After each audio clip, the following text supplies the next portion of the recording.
So that's a little view outside the church there, and we shall go outside.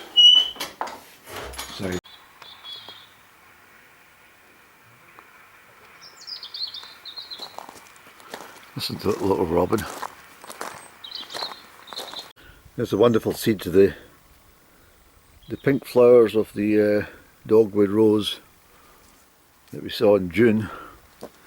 You know the flowers that you get are all pink, the jaggy ones. That's the seed. Wonderful rosehip, very good for you. I think up and down's a little bit like with Adam and Eve. I think up and down has taken the forbidden fruit.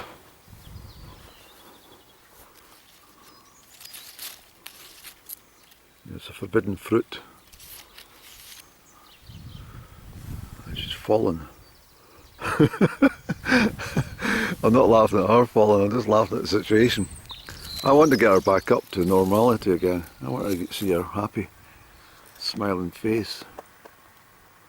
I want her to be healthy and well, and back to mending petticoats and embroidering things with her surrounded, with someone playing the piano in the background.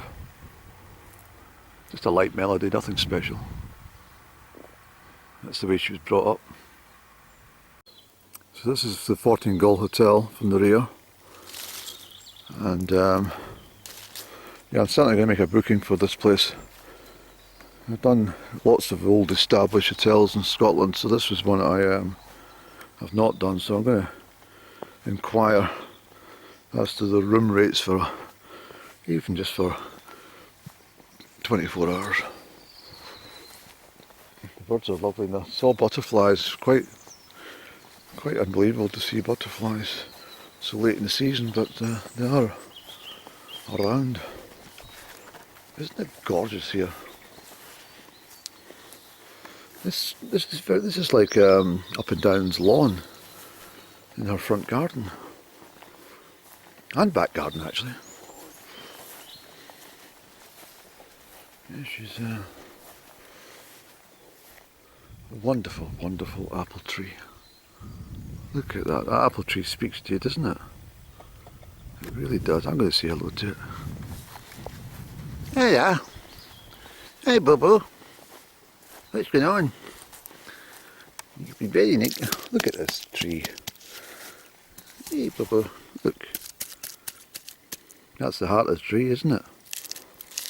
All the blossom and all the joy and all the fruit that this one apple tree produces at harvest. It really is. Look at the beautiful apple.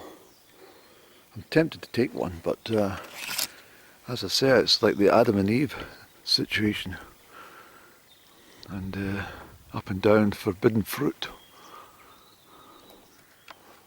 Look at that. That's so gorgeous.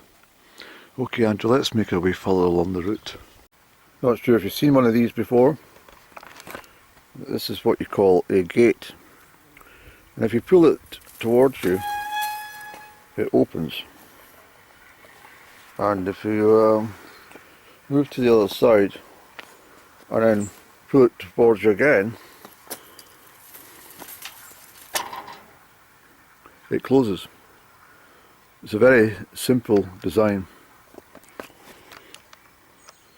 and it keeps people out of your garden. Unwanted people. This is another method of use you can use for opening gates. If you approach the gate and it's closed, then you just need to push and it will open. And that squeaking noise you hear is not something wrong with the hinges of the gate. It's the gate saying hello. Hello, gate. Car passing. And then if you then push it again, you will find it closes. Once again, if you didn't catch the information first time round, if you pull gate, it will open. Gate will always say hello. You hear that squeaky noise, that's it saying hello. And if you pull it again, this way, it will close. So that's how you get through a gate. Even the bus shelter of this is of a splendid design. Well, that'll be my broker telling me they've to sell more of my pounds before they lose further value. Hold a second, please. So one of the reasons that that was my broker, incidentally, it was telling me that the pound had fallen again, so I'm offloading as much as I can. I'm buying, what do you call it, I'm buying Krugerrands instead. These Cheviot sheep, that's why she liked, well, this is why she wanted this house. And this is the house we're going to buy, but when she took that £250,000, I'm going to explain a little bit more about that shortly. But when she took that £250,000 from me, it was a deal that was done in Berlin. And I'm going to talk about this in more detail. However, what had happened, I'm absolutely convinced that the amounts of money involved, I'm quite sure that she'd taken that cash and she probably gave it to the Vatican. Because I don't think, the investments that she talked about, I know that the barrels of oil she bought and the diamonds have been poor quality and all sorts that have happened, and the poor decisions on the stock market.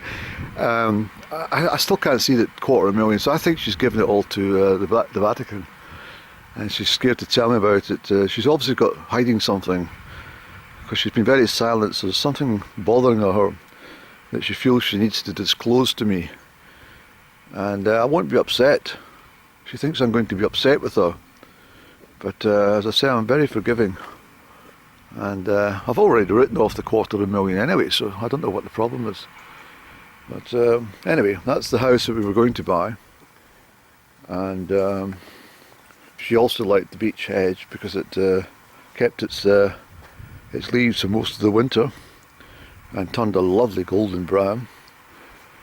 And this is the side elevation of the thatched part. This is what she wanted. And it's a shame the sun's gone away, isn't it? But never mind. That's the property. And it's got 15 bedrooms. I don't know why we were going to have that, but I think her plans were that we were going to have a sizable family. Not 15 children, but we were certainly going to have a couple or more. And she wanted 2 boys and 2 girls, and I was agreeable with that. And but everything fell apart after Jerusalem. And now I look like that sheep. Just very sad and lonely. I eat sandwiches on my own now, where I used to spend time with up and down, enjoying lovely homemade bread and chutney, say fruit chutney, and some marvellous cheeses that she used to be able to get from Fortingall and Mason. So this is Fortingall, and there's a butterfly floating around the house that we were going to purchase until she gave all that money to the Vatican.